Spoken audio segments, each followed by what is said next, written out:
Assalamualaikum warahmatullahi wabarakatuh. Berjumpa lagi di channel YouTube saya, Miati Asmiati. Baiklah, sebelum kita lanjutkan video ini, jangan lupa di like, comment, and subscribe.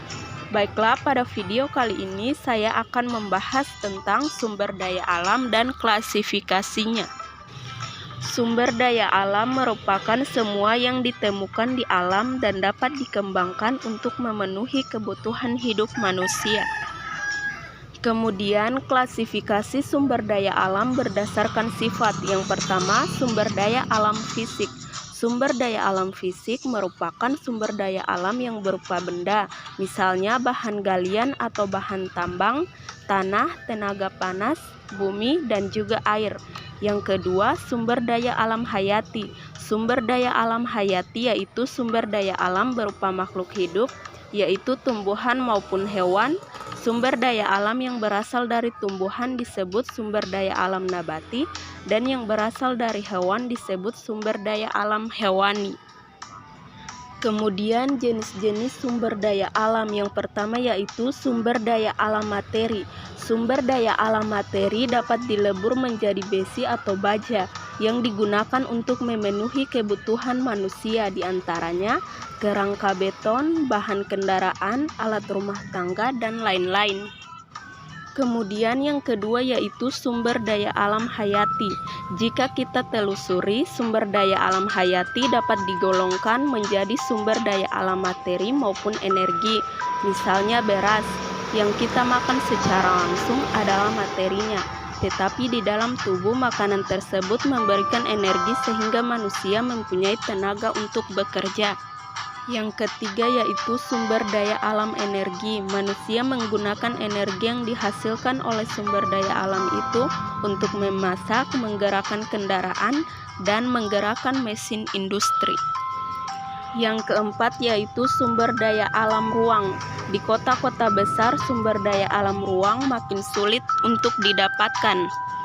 Dan yang kelima yaitu sumber daya alam waktu. Sebagai sumber daya alam, waktu tidak berdiri sendiri, melainkan terikat dengan pemanfaatan sumber daya alam yang lainnya. Kemudian, klasifikasi sumber daya alam menurut lokasi. Yang pertama yaitu terestrial. Terestrial merupakan sumber daya alam yang berada di daratan, misalnya bahan galian, tanah, dan juga hutan. Kemudian yang kedua yaitu akuatik. Akuatik merupakan sumber daya alam yang berada di perairan, misalnya ikan, rumput laut, garam, energi, gelombang, dan lain-lain. Kemudian klasifikasi sumber daya alam menurut daya pakai.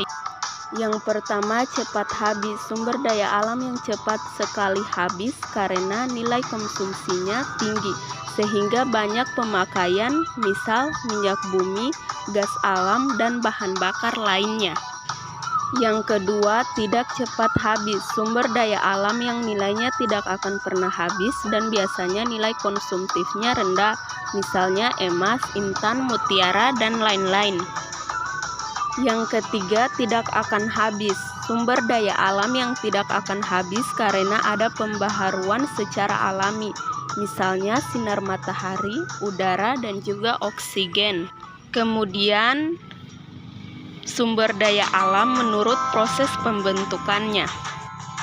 Yang pertama yaitu sumber daya alam yang dapat diperbaharui. Yang pertama, kemampuan alam untuk mengadakan pembentukan baru dalam waktu yang relatif cepat. Artinya sumber daya alam ini tidak dapat habis atau habisnya sangat lama.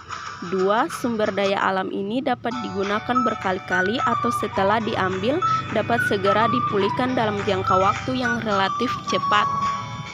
Kemudian proses pembaruan sumber daya alam yang dapat diperbaharui dapat dilakukan dengan dua cara, yaitu yang pertama alami dan cara yang kedua yaitu rekayasa.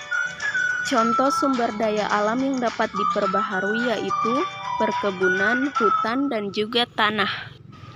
Yang kedua yaitu sumber daya alam yang tidak dapat diperbaharui. Yang pertama, sumber daya alam ini tidak akan habis jika terus-menerus digunakan atau sulit dijaga kelestariannya, karena membutuhkan waktu yang sangat lama dalam proses pembentukannya. Yang kedua, proses pembentukannya bisa mencapai puluhan bahkan ratusan tahun. Contoh sumber daya alam yang tidak dapat diperbaharui yaitu bahan mineral pertambangan, batu bara, dan juga gas alam. Kemudian sumber daya alam berdasarkan nilai kegunaannya. Yang pertama yaitu sumber daya alam ekonomis tinggi. Sumber daya alam ekonomis tinggi merupakan sumber daya alam yang dalam mendapatkannya memerlukan biaya yang tinggi. Contohnya mineral dan logam mulia seperti emas, perak, dan juga intan. Yang kedua, sumber daya alam ekonomis rendah. Sumber daya alam ekonomis rendah merupakan sumber daya alam yang dalam mendapatkannya memerlukan biaya yang relatif murah. Contohnya pasir dan juga batu. Yang ketiga, sumber daya alam non-ekonomis. Sumber daya alam non-ekonomis merupakan sumber daya alam yang dalam mendapatkannya tidak memerlukan biaya. Contohnya udara, sinar, dan juga panas matahari. Kemudian pengklasifikasian bahan galian. Berdasarkan kedudukannya dalam industri, yang pertama mineral bahan bakar, contohnya minyak bumi, batu bara, dan bahan radioaktif. Yang kedua, mineral industri, contohnya pasir kuarsa, tanah liat, batu gamping, gips, dan juga batu apung. Dan yang ketiga, mineral biji logam, contohnya biji besi, biji emas, biji perak, timah, dan juga biji tembaga. Kemudian sumber daya alam berdasarkan cara pembentukannya. Yang pertama yaitu bahan galian magnetik. Bahan galian magnetik merupakan bahan galian yang terjadi karena magma dan bertempat di dalam atau berhubungan serta dekat dengan magma. Yang kedua, bahan galian pematir.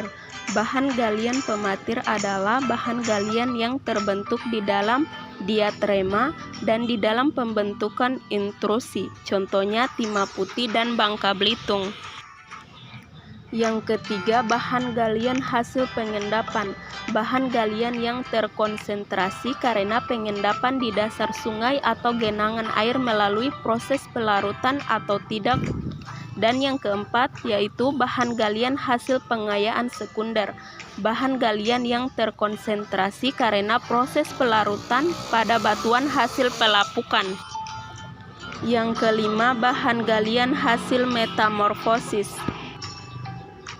Kontak bahan galian berupa batuan sekitar magma yang karena persentuhan dengan magma berubah menjadi mineral yang memiliki nilai ekonomi. Dan yang keenam, bahan galian hidrotermal.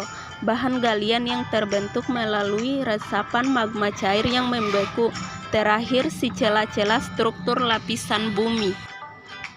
Jadi begitulah penjelasan tentang sumber daya alam dan klasifikasinya dari saya. Apabila ada kesalahan kata mohon dimaafkan. Saya akhiri dengan ucapan wabillahi taufik wal hidayah. Wassalamualaikum warahmatullahi wabarakatuh.